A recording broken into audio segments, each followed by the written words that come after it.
This Jocks 94.5 podcast is brought to you by Millennium Satellite and Video. Log on to msbnow.com.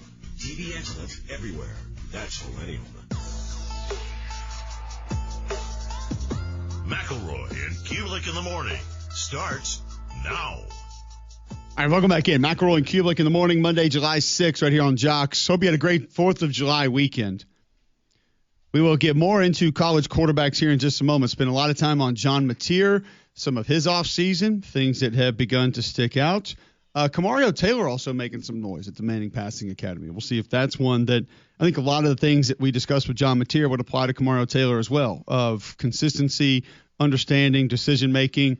Specifically, you go back to when to run the ball, when not to run the ball, when to hand it off. I know when we had that Missouri game, watching it live, it was just like, boy, decisions have to be made faster and more accurately if it's going to work in this offense. So we'll get back to that, discuss some of that. A lot more to get to across the course of the show today. Don't forget, you can listen to the show online, jocksfm.com. The app is in your app store, iPhone, Android. You can download that for free. Watch us live on YouTube every day. Just search Jocks945. You can tune right into the show at the office or at home. And if you aren't home, tell your home smart speaker to enable the Jock skill. Bill Smith Buick GMC is the GMC Dealer of the Year, the national champion of GMC dealers. All you got to do is just take the short drive up to Coleman. You'll understand why. The deals on the lot are off the charts good, and they always deliver with incredible savings that can be found only at Bill Smith Buick GMC. You just go and find a GMC Sierra 1500. Unbelievable deal here. You find a 1500, they can take $15,000 off the sticker price. It's deals like that that keep people coming back. You would pay in other places significantly more money than you would at Bill Smith. Take the short drive up to Coleman, get yourself that GMC Sierra. You can get a 2500, a 1500, you name it, you can find it. And the deals are better than anywhere else. That's why 75% of their business repeat customers. It's because you have a better experience when you shop with Bill Smith. Take the short drive to Coleman. You'll be glad you did. You can also shop online, have delivered right to your driveway at BillSmithBuickGMC.com. Before we move back into college quarterbacks, I did want to ask over the weekend. I found myself doing this. We all celebrated 4th of July, celebrated 250. There were a lot of cool things happening, going on. Did you create a playlist for the weekend? No. Did you have certain songs on repeat, essentially, over the weekend? No. John? No, I wasn't around enough to have music going. You weren't around enough. I mean, it wasn't like at the lake or just, kicking it like that to where, you know what, let me throw on some tunage. Like, no. Did you, freeze yourself for the weekend and then you came back? I mean, I was inside as much as I could. It was hot outside. It was hot. Okay. Very hot. Just curious if anybody, like me, found a certain couple of songs that just kept going throughout the weekend. Well, what were yours? I Am a Real American, Rick Dallinger, one. Obviously. That had to be one. Yeah. Who saw that coming?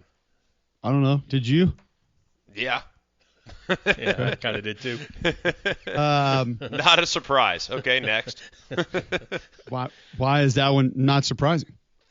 Just not. You fight for the rights of every man. Yes. I kind of forgot about Living in America, James Brown. I did watch the first 30 minutes of Rocky IV, and so I got that in. Wow. I did ask my middle child if he had seen Rocky yet. I don't know why I didn't know. Mm-hmm. And he said no, and I started thinking to myself, is it too early for that? Do you start with one, or do you just do four? No, I think you start with one. Okay. I don't think this is this whole Star Wars effect. Like you start with the original. I don't feel like language was an issue in that one, was it? Nah. I mean, not that much. I don't think so. That I can remember. Also, I'd kind of forgotten about America by Neil Diamond. That one got some run this weekend. Look at you. I don't know. I totally forgot about it. So, you're all over the place. No, not all over the place. All like United States, American themed music and songs. Okay. Is where we were going. All right. I can get on board with that. So I feel like there's so many good playlists now that are put together. I don't even know. I mean, like I have found it so easy. Yeah, well, the first USA playlist that I tried that was created by someone else was USA featuring Pitbull. Okay, Fillmore. Well, I was like, all right. We're out. You filter it out. We're out. All right. We're out. Don't need it. I'll make my own. You got a stadium. That's enough. Yeah. Fair enough. We will move on. So you throw in a little Born in the USA, Sweet Home Alabama, you get your 4th of July playlist going. But 100%. those were songs that I don't know why they kind of. I mean, listen, Real American is going to come up every 4th of July, Memorial Day, whatever. Like that's going to be there. But I had forgot a little bit about the James Brown, the Neil Diamond, so those got some extra run this weekend. So, Gotcha. Yeah. Okay, good to know. I feel like I was kind of all over the place. Like we were bouncing around but a lot of it was 80s, 90s occasionally, maybe some 70s mixed in there as well. But we were all over the place. I mean, we were listening to everything from Frank Sinatra to Elvis to the Eagles to Bruce Springsteen. Obviously, a pretty typical American playlist. Like a lot of patriotic songs. Played the national anthem to start July 4th. Did that. I don't know. We were kind of all over the place. Got a new set of speakers at the lake this weekend, so had to test run it. Had to really see what we had in store, and it was good, man. Really a lot of fun. Okay, there we go. So no new songs or playlists for you over the weekend. No, I didn't get adventurous. Just didn't want to do it. Couldn't do it. Nothing this century. No. Couldn't do it. Not ready yet. Oh, I didn't Not mean like quite new prepared. songs that have come out recently. I don't feel like that there's anything I've heard that is, extra USA in the last 3 years. sure Super USA. When your daughter gets a little bit older, Miley might make an appearance. Wow. That was on the playlist. That was asked to be placed on the Okay. playlist. Okay. Party in the USA. Yeah. Yeah. It made Hot it. Jam. That's a good Yeah. song.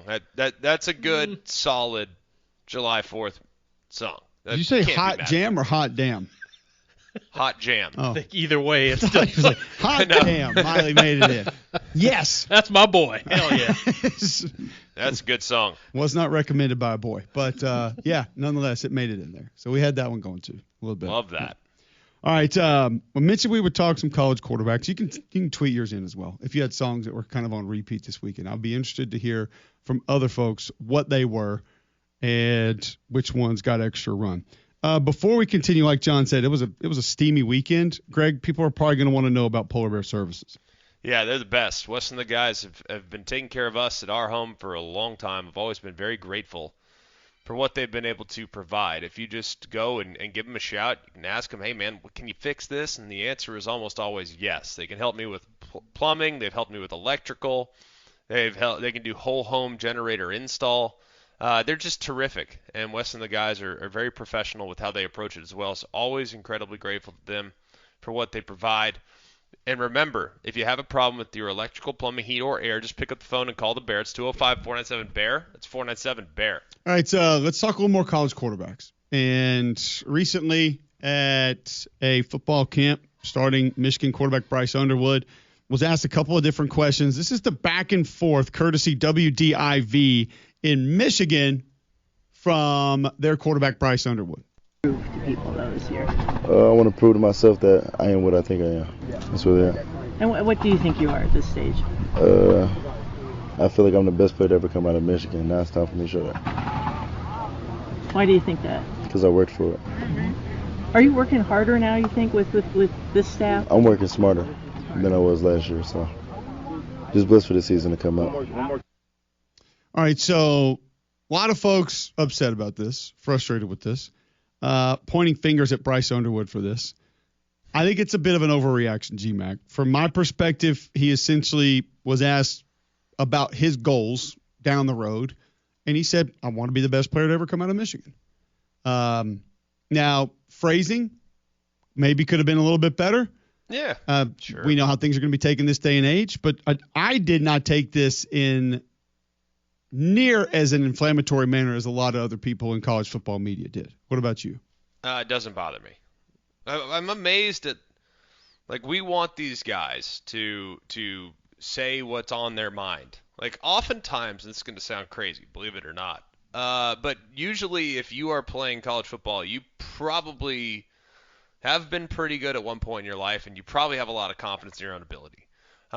Taking into account that he's a five-star guy, he's making a ton of money, and is universally regarded as like one of the most talented guys with just sheer talent, one of the most talented guys at his position to come out the last few years, the last couple cycles. So I guess what I don't really understand is, like, we want these guys to display supreme confidence, and yet we crush them when they display supreme confidence. You can't have both. So I don't think it's disrespectful to say I want to be the best guy. What do you want him to say? I really just want to be average, guys. Like if I can just be average and like just do like just be solid, be a good contributor. How would we react then? Like if he took the humble approach, how would we react? Well, I don't think we would have had anything to react to. It wouldn't have made the news. We would have never seen the clip. There would have been no reaction. So, but if we would have, as you said, kind of a shoulder shrug, okay. Yeah. Nobody would have been excited about anything, I can tell you that. No. Absolutely not. But what honestly, like, do you think quarterbacks get to the top of the game by being, oh yeah, I'm just one of the guys. I'm just trying my best. Yeah, humility is not y'all's with strong all due suit. respect, you can't have it. You are standing in the backfield behind an offensive line, fully trusting your teammates around you to not get you killed. And it's a position where you have to have supreme confidence in your own ability. Because guess what? It's a lonely position. Like if you miss throws, there's only one person to blame. Like if you miss a read, there's only one person to blame, and everybody in the stadium sees it. When the right guard whiffs, nobody knows. Like you can fly under the radar playing other positions, but at quarterback you can't. You have to go and you have to be really confident in your own ability. You have to be. So I'm never going to be critical of a guy being supremely confident ever. Word choice, sure. Like, could some interpret that as being disrespectful to previous Michigan players? Potentially, but I don't view it that way. I think he's just purely talking about it from his own vantage point, and I don't think there's anything wrong with that. No, and I mean, this is a kid that was number one rated quarterback coming out and had a lot of expectations. Also, and I'm just going to throw this out there because I don't know for certain, but he is from Belleville, Michigan. He was born in Detroit. Is his answer referencing the state or the university of? I honestly don't know. Like, I think maybe he's just like a kid from the state of Michigan saying, hey, I want to be, like, referencing recruiting, I want to be the best kid to ever come out of Michigan. I didn't take this as a slap in the face to Steve Hutchinson and Taylor Lewan.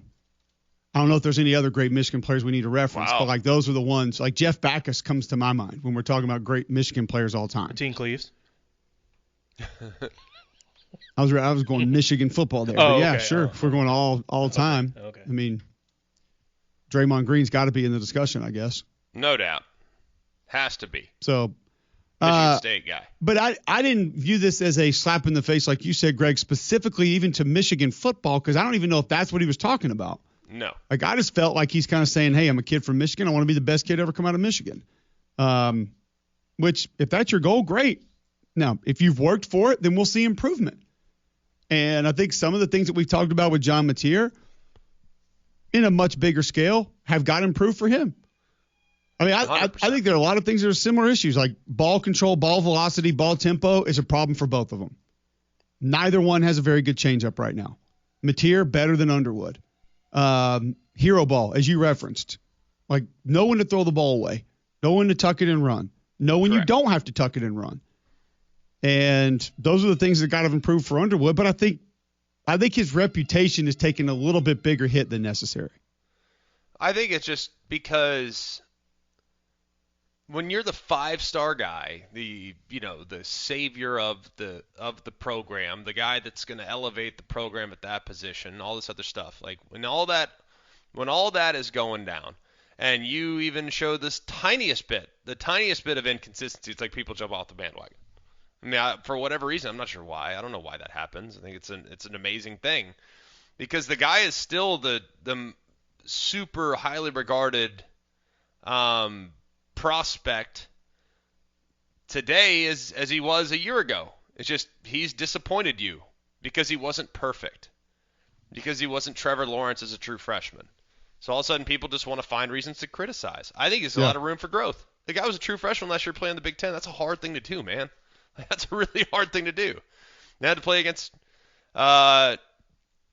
Oklahoma's defense in his second career college game. That is tough sledding. So I think there's a lot of reason to be very optimistic about what's coming from Bryce Underwood this year, especially with the offense he's going to be asked to run, and hopefully what might be a slightly improved supporting cast with some of his young receivers developing, and hopefully the offensive line being good, and all those other parts that are going to make them good are probably going to be better around him. Yeah, so I want to know, because I do think that I don't know if we think we both like Oklahoma this year.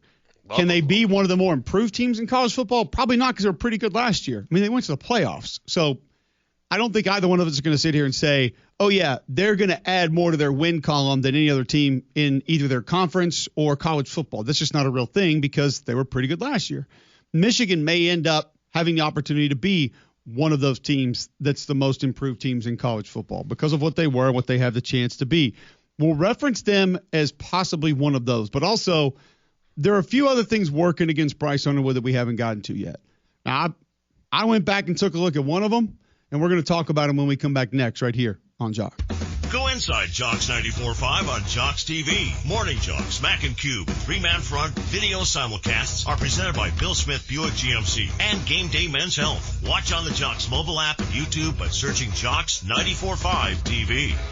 All right, welcome back in. McElroy and Cubelic in the morning, talking college quarterbacks that potentially could improve this year. Talking college football teams that could improve this year. 9 o'clock, we'll talk to Brad Powers about who he thinks could be some of, if not the most, improved team in college football. And it is interesting, the similarities between these two, G-Mac. I actually think that their games mirror each other in certain ways. 62% last year for Mateer, 60% for Bryce Underwood, 24-28, 28-85 for Underwood, Mateer passing. 11-9, 14-11. Now, obviously, a playoff game in there for John Mateer, which makes things just a little bit different with what he's going to offer up as opposed to what Bryce Underwood offered up. So you had that at your disposal. And there was the injury for Mateer, so we have to take that into consideration. It's not something I think we're going to hold against him. 149 carries, 431 yards, 8 touchdowns for Mateer, 88, 392, 6 for Underwood. I mean, the numbers are pretty close also. So obviously Mateer has extra experience, and that's going to give him some different advantages.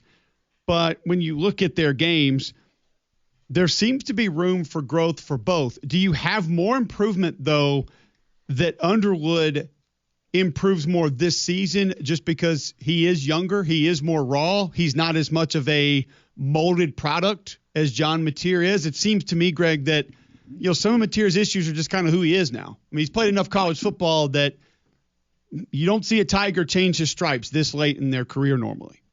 Yeah, that's a fair evaluation.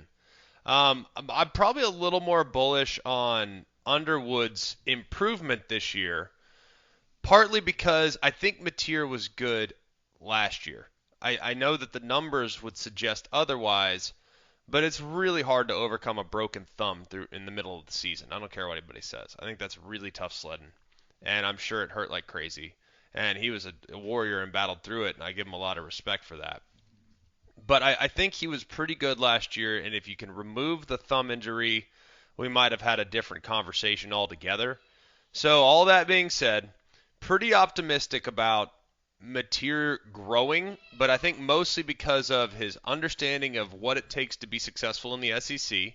I think he will do less hero ball. I think he'll be a better game manager. I also think that his offensive coordinator has a better understanding of what the SEC is all about as well. I think there was a little bit of a learning curve last year for them.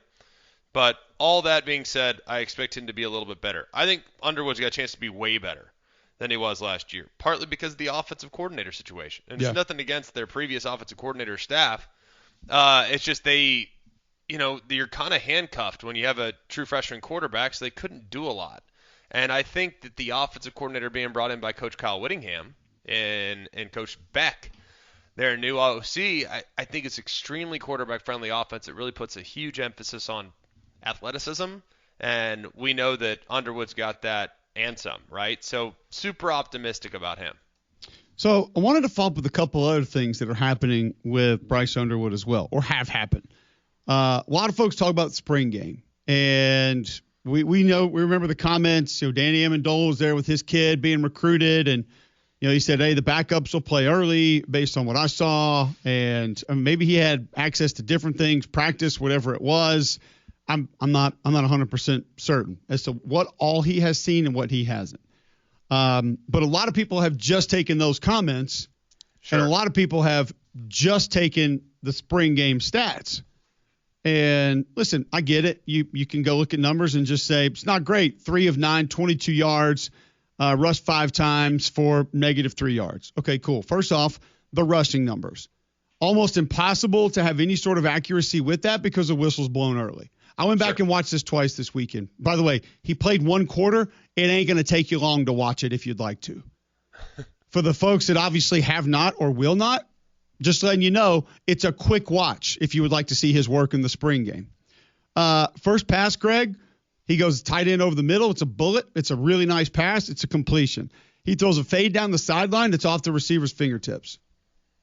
Now, I will say his deep ball probably needs a little more air. He can adjust that in time, and that's also something you can reference this more than we can.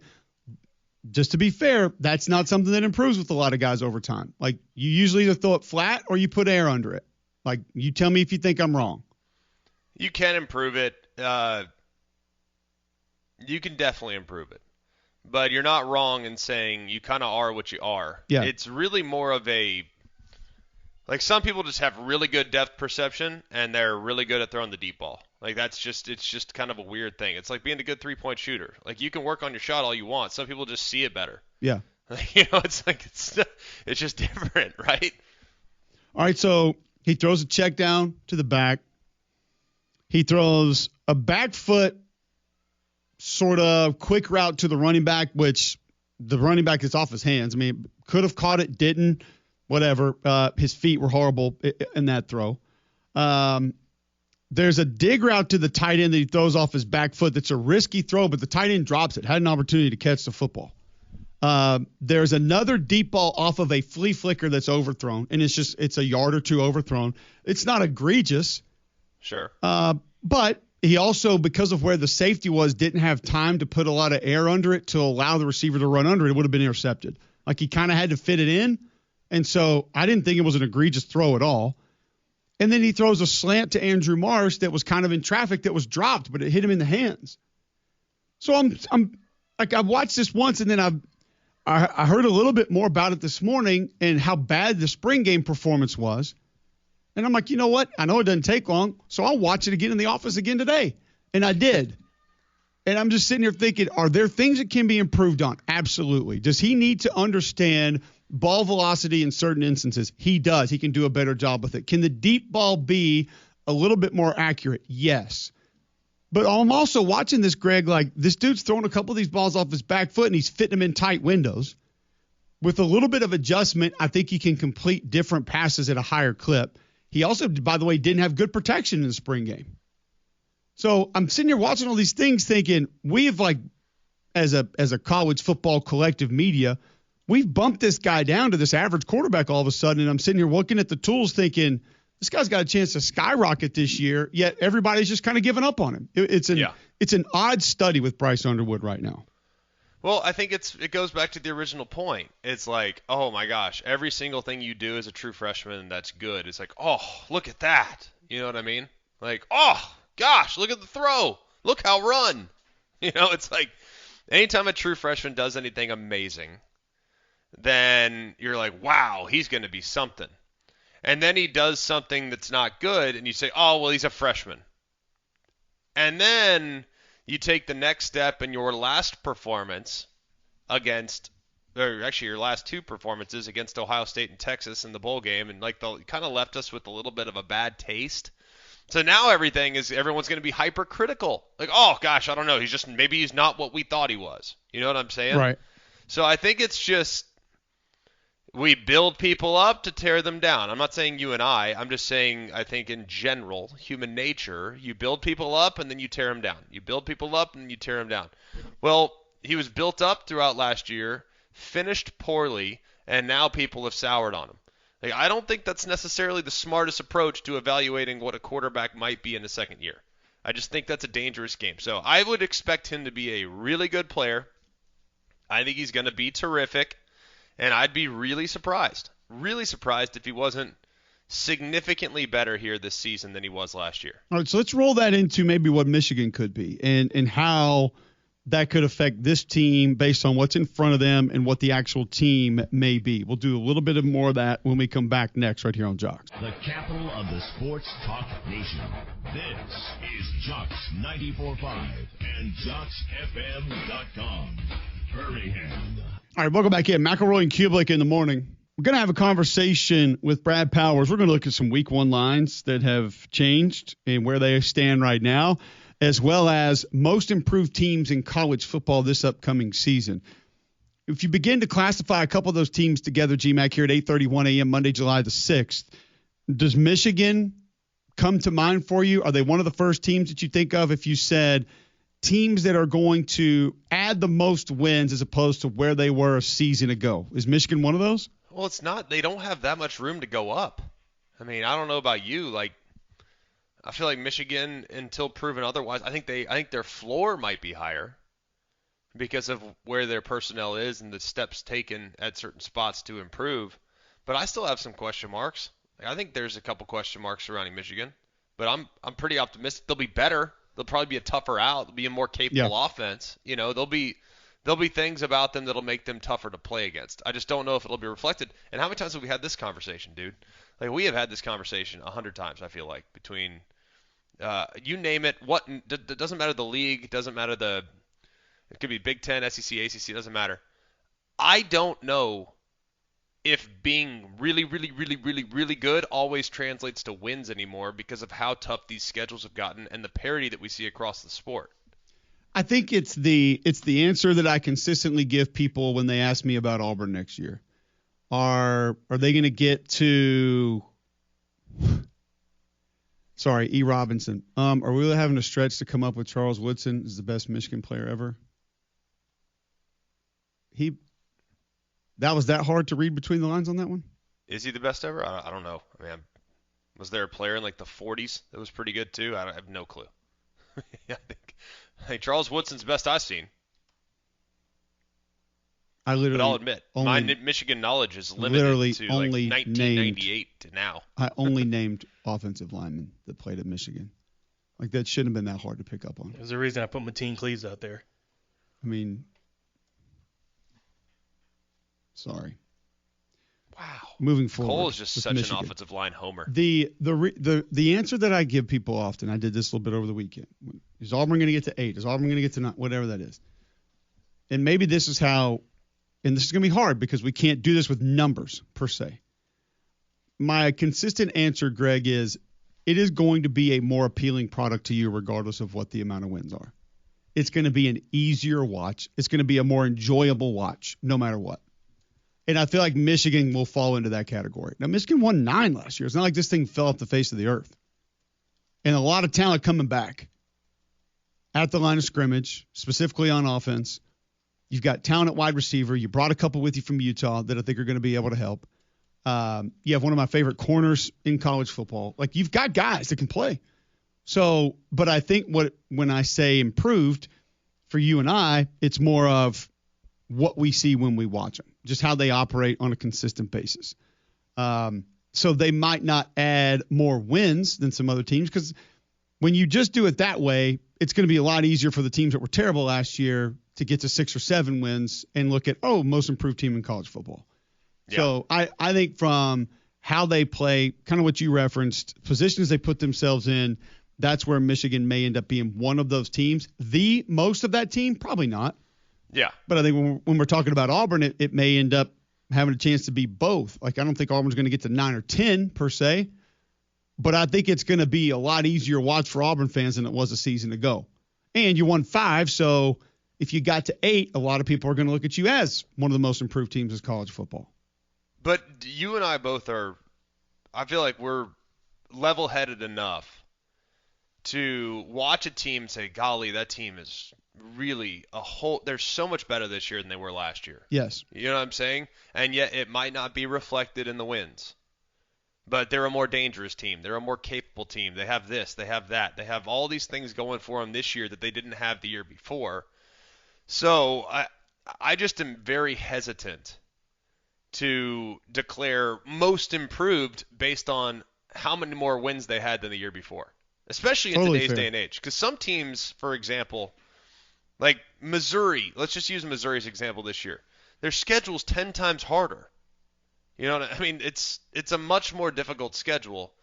So maybe they have the same record, but they might be better. You know what I mean? Yeah. Or maybe their record's worse, but I still think the team was better. And that's people's brains will blow up if we say that, but it's absolutely possible with some of the schedule these teams are playing now.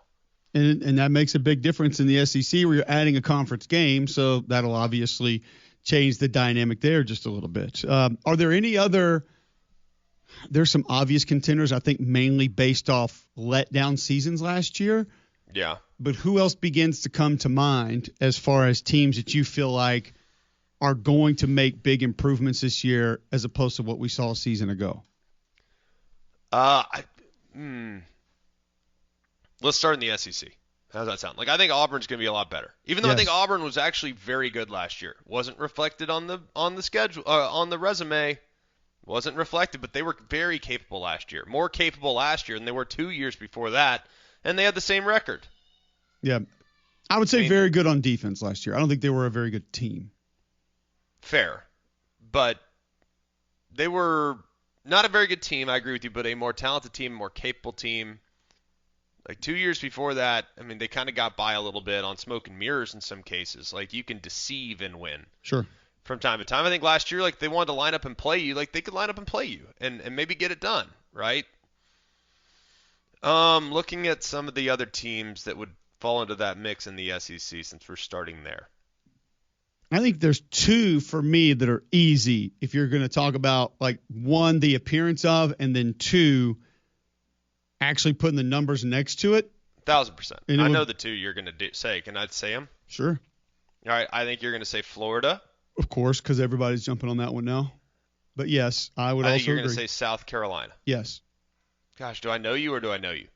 Well, they're not hard to figure out because they were both 4-8 last year.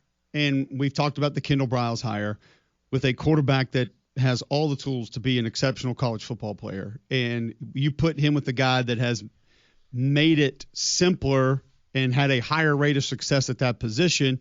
He's got some good weapons around him. And you added to the offensive line, which has been the biggest problem for you for how many years now? Multiple years running. It's been a massive concern.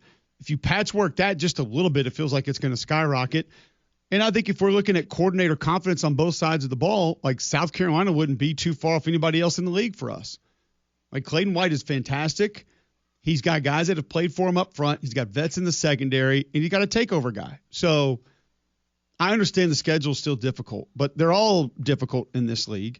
I just think that's one that is both when we watch it. I mean, what was that on offense last year? It was throw deep ball, quarterback run around, try to make play. Like, yes. It's not going to be that this year. They didn't have much of an identity. No, it'll be more consistent, and that doesn't mean they're going to run for 280 a game, but the run game will be a little more omnipresent because of tempo, because of how they align, what they make you defend. And then I think, too, there'll be some things that will allow for Lenore to be a little more consistent throwing the football. And I just think that one is the appearance of that one is going to be much better. The Florida one last year was, I just think a lot of the self-inflicted wounds are going to be gone. Like Summerall's not going to play that game. And not that we think Billy intentionally played it, but that's what do we love about Summerall? Like, he goes out there and gives his team a chance to win. Throw the ball 50 times, run the ball 50 times, just play defense, ball control, up tempo, like whatever they need to do that day, they're going to do it. And I think the mistakes will be eliminated. I think there will be a confidence injected in that team that has not been there. So both from the appearance standpoint and a number standpoint, those are the two teams that I think have the best chance to be that team or those teams in the SEC this fall. Let me give you an example of a team that I think is going to be much better, but I don't know that their win-loss record is actually going to be better, and that's Kentucky. Like, Kentucky went 5-7 last year. Quietly, by the way, went 5-7, which I feel like was probably a little better than I guess I would have remembered. I mean, after all, they won 2 games in the SEC. It's not great, right? Not great at all. But, man, they have a brutal schedule. I mean, at A&M, Bama comes to them, at Oklahoma, You got a few winnable games there for sure. LSU's at your place. You're at South Carolina. Like, you have some tough games. And Kentucky's win-loss total right now, I believe, is 4.5 in Vegas? I think so. Well, gosh, I'd feel a lot just based on their personnel additions, coach, offensive identity that's coming in. There's a lot of reasons to think, man, they're going to be a much better football team. And yet Vegas thinks they could still go under what their win total was a year ago. So I don't know. That's one, for example, where I'm trying to describe. I think they're going to be a lot better, but I don't know if they're going to win more games. I think South Carolina would have a hard time winning just 4 this year. I think it would almost, and same for Florida. Like, it'd be really hard for me to envision them winning just 4. I think they'll definitely. I'm not saying they double their win total, but it wouldn't shock me. Those two teams win 4 or 5. There's real problems. There's bigger problems than we're even potentially discussing right now. Like, there's internal issues, there's injury issues. Like, you got some big problems if those two teams are flirting with 4 wins again. 1,000%. But Florida had no business winning 4 last year. Fair. South Carolina, a little bit more understandable that they won as few as they did. That's the interesting thing about Kentucky, Greg. Like, I'm going to run through Kentucky last year and give you the games that they lost. You tell me which one of these they were technically supposed to win. Okay? Ole Miss. Nope. South Carolina. Nope. Early in the season, by the way. No. Georgia. Nah. Texas. Nah. Tennessee. Nah. Vandy. Nah. Not last year. Louisville. Nah. Now, you also throw in wins against Florida, Auburn. I mean, now Toledo, Eastern Michigan, Tennessee Tech. We're not going to go crazy about those. But it's not like Kentucky lost to a bunch of teams, they were supposed to beat last year. No. So I don't know if that makes me feel like that they were a lot closer than they were supposed to be. But I'm with you. I think that Kentucky's 5-7 last year is probably not where a lot of people thought they were. If you just ask what was Kentucky last year based on what you saw when you watched them play, you'd say they won fewer than 5 games. Yeah. Based on how it appeared. And I'm with you. I think it'll look better, look cleaner this year, but I don't know how much further past 5 they're actually going to be able to go. No, I don't know. That's the tough thing. So we can define all these teams by improvements with win and losses. Like, I don't think that's fair. To be honest with you, not in a 9-game conference schedule. There's too many unknowns about the conference schedule and how difficult it might be. And let's just use Alabama for example. Alabama last year goes 10-2 in the regular season, 10-3 if you include the SEC title. If Bama loses 3 again this year, I'd say that's pretty solid. Pretty solid year. I know that's not what everyone wants. I certainly don't want that. I don't think anyone listening to this show is wanting that for Bama. But their schedule to me is gettable this year, more gettable than last year. The last year gauntlet in the middle of the season was insane. You know what I mean? They won 1 extra game than they did the year before. And I thought they were 10 times better last year than they were 2 years ago, especially with what they had from an offensive identity standpoint. So I don't know about you. Like, last year, Bama's had the same amount of losses in the, quote, regular season if you include the SEC title game. And yet they were way better last year, in my opinion. Way more trustworthy, way more consistent, way better playmaking ability on defense, way stronger passing attack. I just think that right now, and that was in the 8-game conference schedule. Now you go to 9, and I just think it's going to be a lot trickier to evaluate teams' improvement and progress based on how many games they win. Because it could come down to, hey, whoever's got the ball last. I mean, how many times did that happen with Bama last year? I mean, hey, they had the ball last against South Carolina. You think about this entire practice, there's been a lot of these teams we're talking about. Tons. There's been multiple teams we've talked about improving, not improving. And I keep thinking to myself, they were, like you mentioned Auburn 2 years ago. How many games were they close in late? Tons. I'm thinking about games like Georgia, like, yeah, you lost them. Oklahoma, yeah, you lost them, but you're in them. I feel like there are a lot of teams like that in the league this year where it's like, man, they're a couple plays away late from having a totally different season. Let's have that conversation with Alabama, though, rolling into next year, because a lot of people would say, well, I don't know if I'm on board with them just making some sort of improvement or being back where they are because, well, they don't have all the 5 stars that we need. The good news is Gusty Gould's does. Over 850 5-star Google reviews. If you're looking for real estate in Central Alabama, 205-542-1996. That's going to get you the Gusty Goulas Group. Brokered by eXp Realty. GustyGoulasGroup.com is where you can go and see exactly what they can do for you. Because there's a button at the top right-hand corner of the page. You smash that button, very little information. Gusty Goulas Group is going to let you know what they can get for your home right this second. They know what's coming available. Since 2012, Gusty Goulas Group recognized both nationally and locally as Greater Birmingham, Alabama's #1 team in homes sold. So go to GustyGoulasGroup.com, call 205-542-1996 today, and start packing. All right, we'll have this conversation in reference to Alabama next on Jock. Go inside Jocks 94.5 on Jocks TV. Morning Jocks, Mac and Cube, three-man front video simulcasts are presented by Bill Smith Buick GMC and Game Day Men's Health. Watch on the Jocks mobile app and YouTube by searching Jocks 94.5 TV. All right, you look at teams improving this year in college football at 8:49 Monday, July 6th, right here on Jocks. Listen on 9JocksFM.com. How much improvement could you see from Alabama this upcoming season? We referenced the schedule.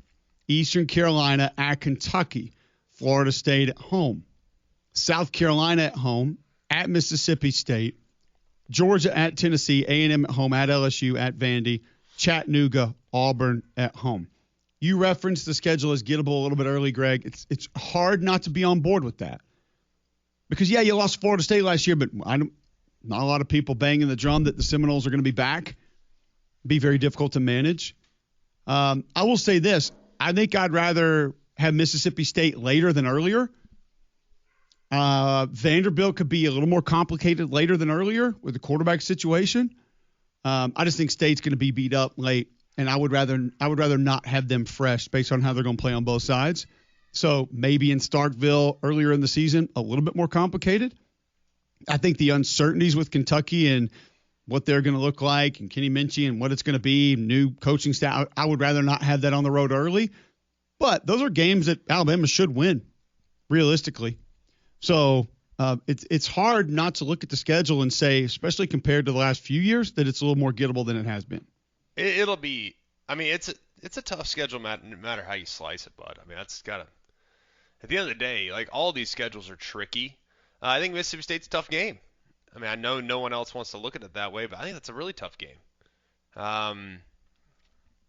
So all that being said, I mean, and it kind of putting a bow on the whole thought in and of itself. Winning games is hard. It's really, really hard. You can be a really good team and not win. You can be a really good, really solid football. You can have a really good performance and not win the game. That happens a lot, and that's one thing that I think is hard for a lot of people to wrap your head around because we have been conditioned to think, well, I don't know. I mean, you are what your record says you are. Yes, there's a lot of truth to that, but you can also be a better version of yourself, and yet you win less games. That's happened before too, and that could happen this year for some teams like we've referenced already. So I think until we know how this 9-game schedule works out, we don't know what good is. I mean, it's going to take us a couple years to evaluate, all right, what's a really good year from a record standpoint, because we've never seen teams play this schedule in the past. Who do you feel like, or what part of the Alabama team do you feel most confidence in saying it could be better or will be better? Like, where do you look at the easiest spot to diagnose the most improvement with this team this upcoming season? I mean, I don't know how the offensive line could be more underwhelming. They're going to have to be better there. I would agree. But you don't know that for sure. I get it. Yeah, I'm not going to tell you that the individuals garner that much confidence from me, but just collectively as a group, that's not how that always works either. I mean, it doesn't always just work with, hey, plug in most talented guys, 5-star guys, and guess what? You have a great offensive line. We know that. So it'd be great if it was. It'd be a lot easier to fix for a lot of people. You would just go get a bunch of 5-stars and play them across the board. But in reality, I play with 5-stars. I play with 3-stars. I've saw 3-stars play better than 5-stars, and 5-stars live up to expectations. Like it can go both ways there. It could. But just togetherness, awareness, understanding, I, like you, would imagine it's just got to be better. Just has to be better. I think it has to be.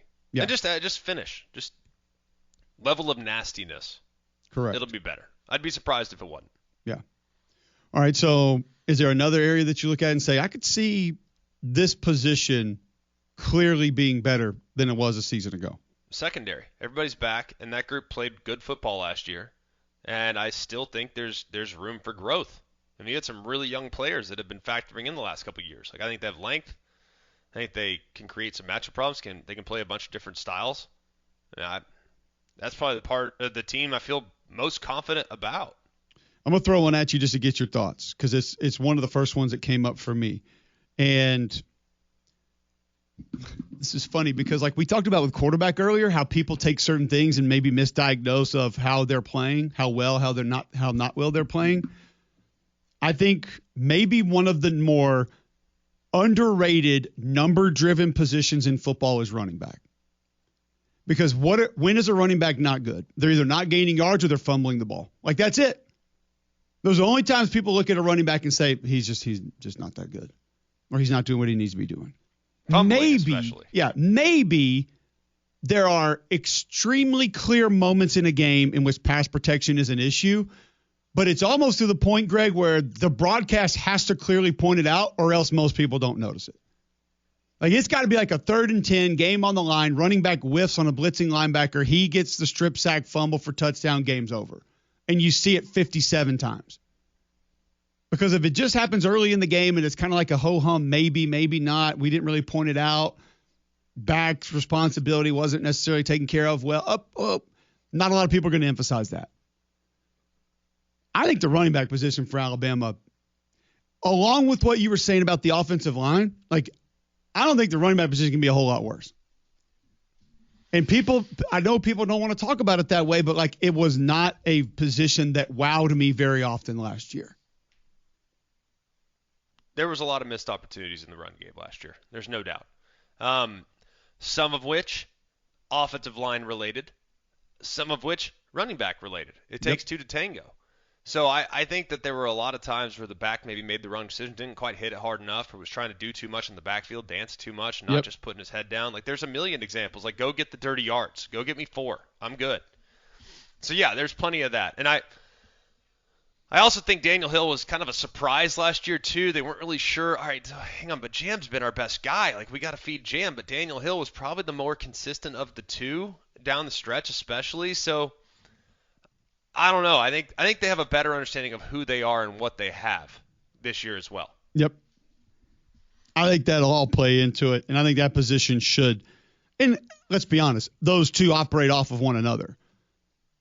For sure. The back's going to be a lot better when the O-line's better. The O-line's going to be better when the back's better. I mean, running backs can make an offensive line look great. Offensive lines can make a running back look great. So if they both improve a little bit, you could see them both take off and have much better seasons. Who does Brad Powers think improves most in college football this year? We'll ask him next right here on Jocks. This is McElroy and Cubelic in the morning.